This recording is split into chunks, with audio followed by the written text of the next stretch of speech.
Είμαι ο Γιώργος ο Πολατίδης από ένα χωριό, από την Παναγίτσα, από την Έδεσα, δίπλα στο Καϊμάξαλα. Σήμερα στην εκπομπή σας έφερα 100 φοίνικες.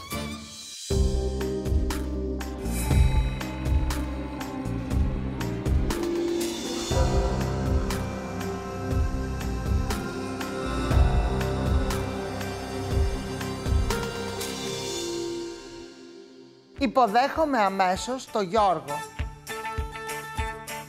Καλώς ήρθες στην εκπομπή μας. Από πού έρχεσαι? Έρχομαι από ένα χωριό, το χωριό μου είναι η Παναγίτσα και είμαστε πάνω στην Έδεσα. Έχεις οικογένεια? Έχω οικογένεια, έχω μία κόρη, έχει περάσει στο φυσικό στην Αθήνα.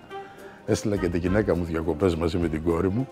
Και αυτή έγινε φοιτήτρια και ζουν μαζί στην Αθήνα. Εγώ ζω στο χωριό πάνω γιατί έχω τις επιχειρήσεις μου εκεί. Θέλω τώρα να μου πεις με τι ασχολείσαι. Εγώ ασχολούμαι με φρούτα, κάνω εμπορίο, με ένας επιχειρηματίας που έχω κάνει μαγαζιά στο εξωτερικό σε πολλές χώρες.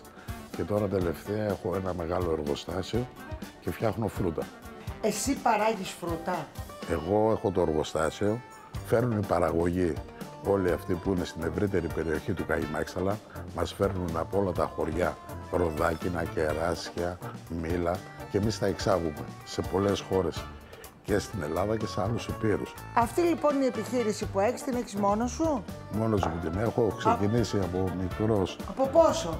Ξεκίνησα να ασχολούμαι με τα φρούτα πρώτα εργάτης, μετά ξεκίνησα να φορτώνω αυτοκίνητα, μετά έγινα μεσίτης, μετά έγινα μικρός έμπορας, τώρα είμαι εξαγωγέας, απασχολώ πολύ κόσμο στις δουλειές μου. Πόσα άτομα, Γιώργο?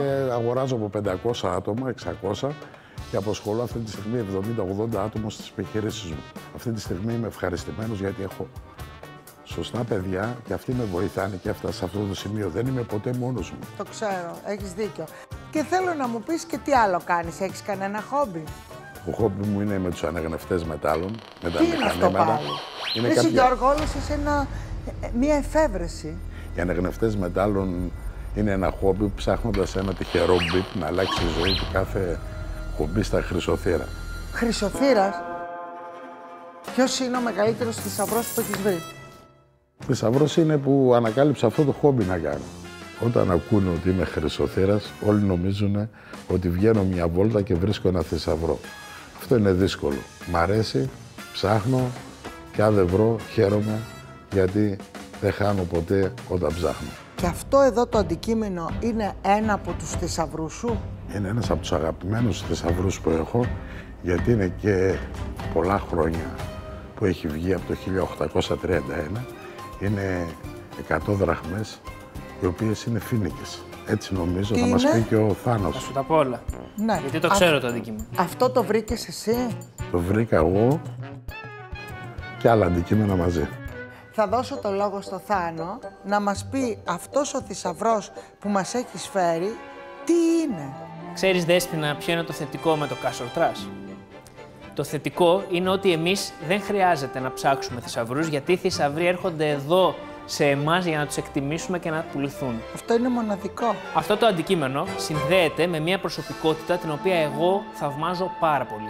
Συνδέεται με τον πρώτο κυβερνήτη της Ελλάδος, τον Ιωάννη Καποδίστρια, ο οποίος όταν ήρθε το 1827 για να αναλάβει το νεοσύστατο τότε ελληνικό κράτος ως προσωρινός κυβερνήτης, το πρώτο που έκανε και αυτό που ήθελε να κάνει ήταν να οργανώσει τα οικονομικά, τα δημόσια οικονομικά, για να μπορέσει να θέσει γερές βάσεις και γερά θεμέλια για το μέλλον. Τι έκανε? Εξέδωσε ένα νόμισμα, τον φοίνικα. Στην αρχή ήταν ο αργυρός φοίνικας, το οποίο ήταν ουσιαστικά ένα μεταλλικό νόμισμα και στη συνέχεια, μετά από πολύ λίγα χρόνια, έβγαλε το πρώτο χαρτονόμισμα.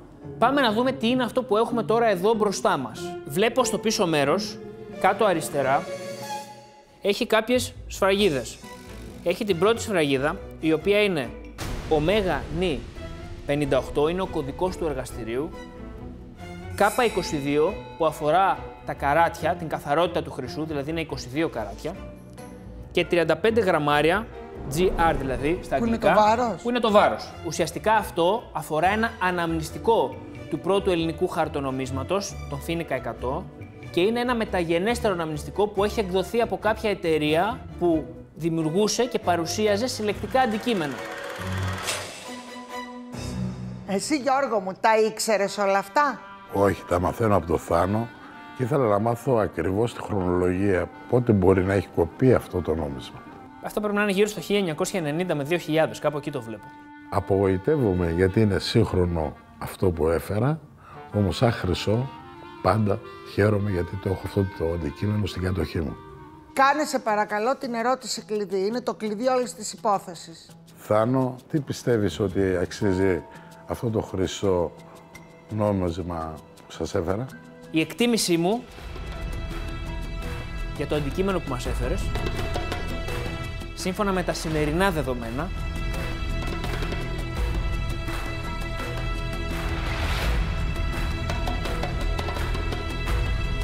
είναι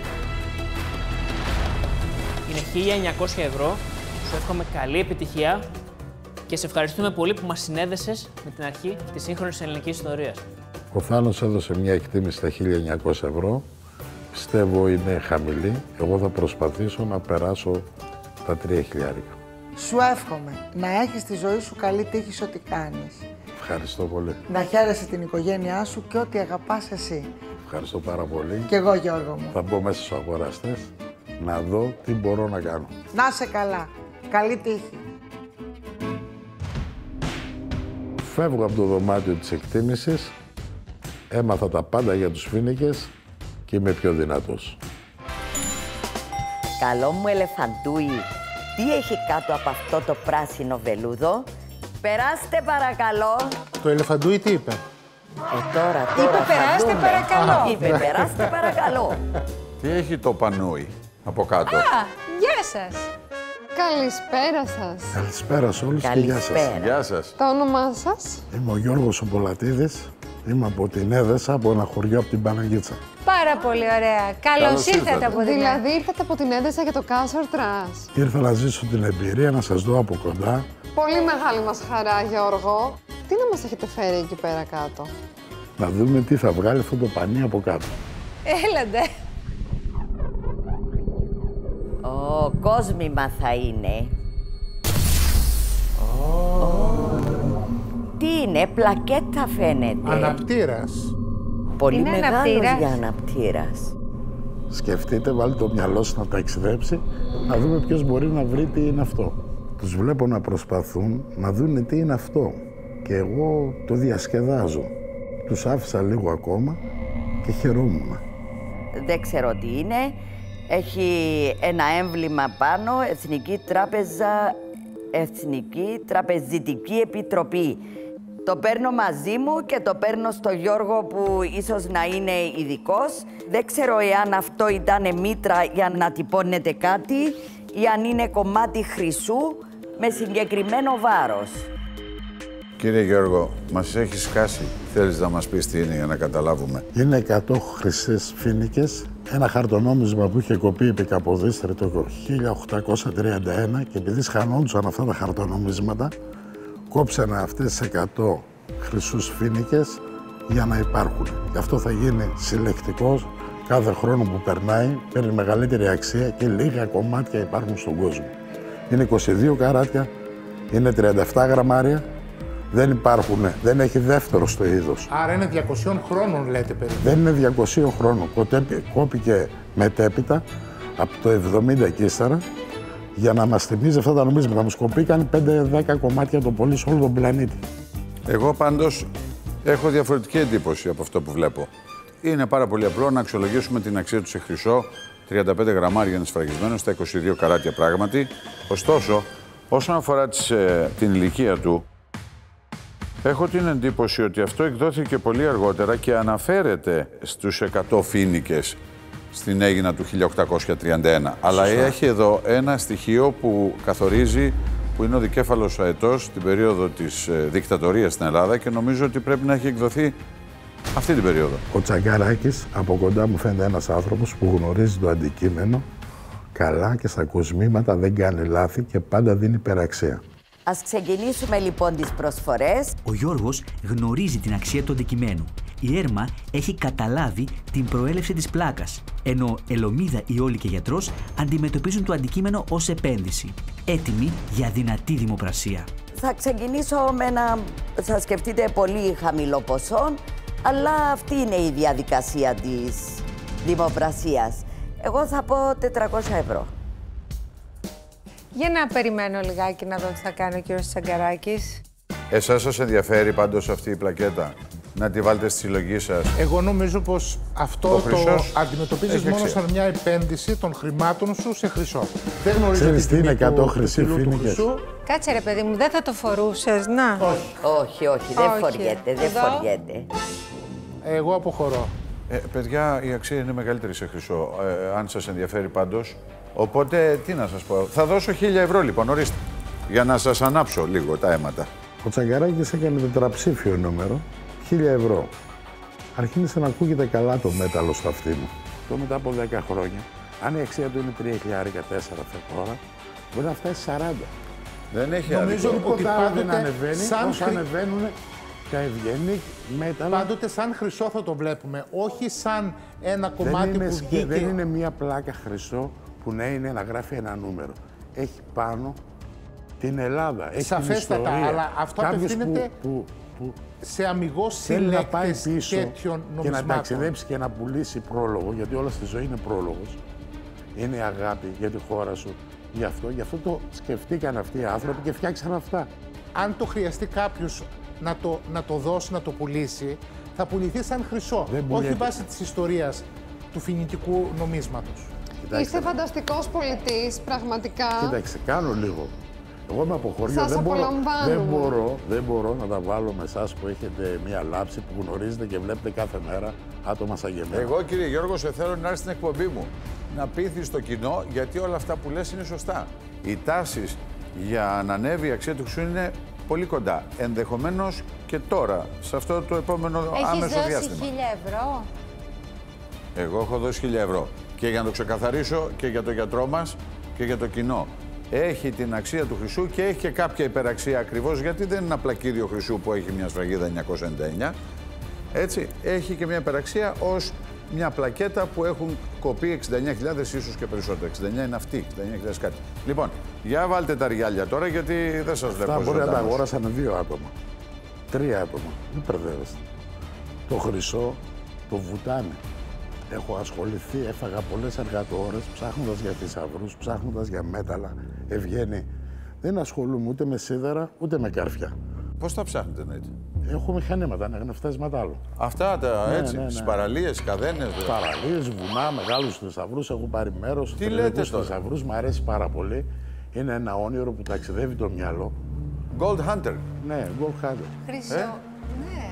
Τρομερός. Τρομερός και ωραίο. Αργείς και με πείθεις, Γιώργο. Είναι αλήθεια. Είναι έτσι όπως τα λέω. Είσαι στα 1.000.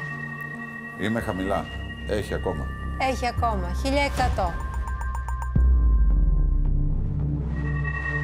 Έχω κάποιους πελάτες σε μεγάλη ηλικία που μαζεύουν τέτοια και θα πάω στα 1.200. Λοιπόν, ήρθε η ώρα μου να αποχωρήσω. Ευχαριστώ. Ωραία, τέρμα τα ψέματα. Κύριε Γιώργο, θα κάνω μία και τελευταία προσφορά που ανταποκρίνει στην αξία του χρυσού, γιατί μου αρέσει αυτό το πλακίδιο. Θα περιμένω στα επόμενα χρόνια να ανέβει η αξία του. Ενδεχομένως να το δώσω και στα παιδιά μου. Η τελική μου προσφορά είναι 1.750 ευρώ. Μόλις είπε ο Τσαγκαράκης 1.750, κατάλαβα ότι είμαστε κοντά. Εγώ θα αποχωρήσω. Αποχωρώ. Αποχώρησαν. Εγώ είμαι εδώ, κύριε Γιώργο. Κάντε μια άλλη προσφορά λίγο πιο καλή. Δεν ήρθα να το πάρω πίσω. Εγώ μέχρι εδώ μπορώ να φτάσω. Θα σας πω πάντως, με την ανασχόλησή μου με αυτό το αντικείμενο, έτσι μια τελευταία φράση αν μου επιτρέπετε, ότι είμαι βέβαιος ότι μπορώ να βρω τέτοια αντικείμενα, δηλαδή χρυσές πλάκες, όπως και νομίσματα κτλ. Κυρίως λίγο πολύ στην αξία του χρυσού. Εγώ θα χαρώ πολύ αν συμφωνήσετε να μου το διαθέσετε στα 1.750 ευρώ. Έκανα αυτό το άλμα για να προσεγγίσω την πραγματική του αξία σε χρυσό και να μου μείνουν οι φοίνικες τουλάχιστον. Έχουμε συμφωνία? Δεν έχουμε συμφωνία για αυτή τη στιγμή, όμως οι φοίνικες θα σας ακολουθάνε πάντα, γιατί εσύ είσαι από μόνος ένας μεγάλος φοίνικας. Ευχαριστώ πάρα πολύ. Τουλάχιστον να κοκκινήσω πάτε τώρα στην τιμή του εκτιμητή. Και να είναι και πιο κάτω, δεν με ενοχλεί. Να είστε λίγο πιο πάνω από την εκτίμηση. Δεν είναι ένα έργο τέχνης το οποίο χάνει την αξία του. Ίσως ποτέ δεν έχει χάσει την αξία του. Ναι. Άρα η εκτίμηση του Θάνου του Λούδη ήταν υψηλότερη από την προσφορά μου. Χαίρομαι που μιλάω μαζί σας, γιατί είστε ένας έξυπνος άνθρωπος που γνωρίζετε καλά αυτό το αντικείμενο, γιατί ανεβήκατε απότομα στα 1000, μετά στα 1700. Εσείς είστε ένα μάξι που τρέχει με 1000. Θα πούμε κάτι άλλο. Αλλά μείνα λίγο πίσω, καύσιμα. Άρα καταλαβαίνω ότι η εκτίμηση του Θάνου του Λούδη είναι υψηλότερη από την προσφορά μου και δεν έχω παρά να σας ρωτήσω ποια είναι η δική σας απέτηση, προσδοκία. Τι θα θέλατε να πάρετε από αυτή την πλάκα του χρυσού. Μία τιμή να μου πείτε. Εγώ θα σας πω ναι ή όχι. Ήρθα να την πουλήσω. Και 2.000 θέλω να την αφήσω. Εκεί που είναι εκτίμηση. Άρα 2.000 ευρώ είναι η τελευταία σας κουβέντα. Ναι. Θα κάνω ένα βήμα μπρος, θα κάνετε όμως και εσείς ένα βήμα πίσω, εάν θέλετε. Θα πάω στα 1.850 ευρώ. Θα κάνετε ακόμα ένα βήμα, γιατί είστε λίγο πιο γρήγορος. Μετά είναι ο γκρεμπός. Μετά δεν έχει παρακαλώ. Εγώ σε κρατάω, κοίταξε τη δυνατότητα. Είμαι σαν βράχος είμαι, δεν σε αφήνω να πέσεις. Λίγο ακόμα. 1.850, ξεπέρασα. Μην το βγάζεις λίγο ακόμα, λίγο. Δεν έχω άλλο, κύριε Γιώργο. Ένα τικ. Δεν έχω άλλο τικ. Δεν έχεις άλλο τικ, είναι ποντιακό αυτό. Το τικ είναι χορός. Κάντε λίγο ένα τικ. 1.850 είναι η τελευταία προσφορά. Θέλω να τη σεβαστείτε, σας παρακαλώ. Και φυσικά. Σε εκτιμάω καταρχήν. Και εγώ σε εκτιμώ πραγματικά και χάρηκα. Έλα βρε Γιώργο, μην τον παιδεύεις. Ήρθε τόσο κοντά. Τι φοβάσαι, αφού είσαι δύναμη. 1.850 είναι καλή τιμή. Δεν θα αλλάξει το 50 για σένα τίποτα. Γιατί για 50 τώρα μιλάς. Δεν έχει μεγάλο ανταγωνιστή. Αν είχε έναν ανταγωνιστή, θα τα ανεβάζαμε αυτό το πράγμα. Κανένας επαγγελματίας, κύριε Γιώργο, σας το λέω με εντιμότητα, δεν θα ξεπερνούσε την προσφορά μου. Δεν το λέω εγωιστικά, γιατί αυτή είναι η αξία.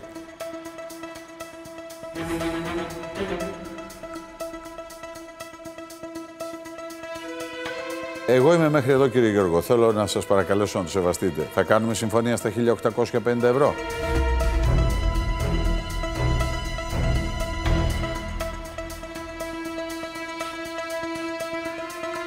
Δεν σε εκτιμάω σαν άνθρωπος, η αξία του είναι μεγαλύτερη, θα κάνουμε, γιατί αξίζεται πολύ περισσότερα από όλα. Ευχαριστώ πάρα πολύ. Τα χρυσά νομίσματα που υπάρχουν στον κόσμο. Μπορούσα να πάρω άλλα 100 ευρώ, όμως αξίζει η εκπομπή 1.000.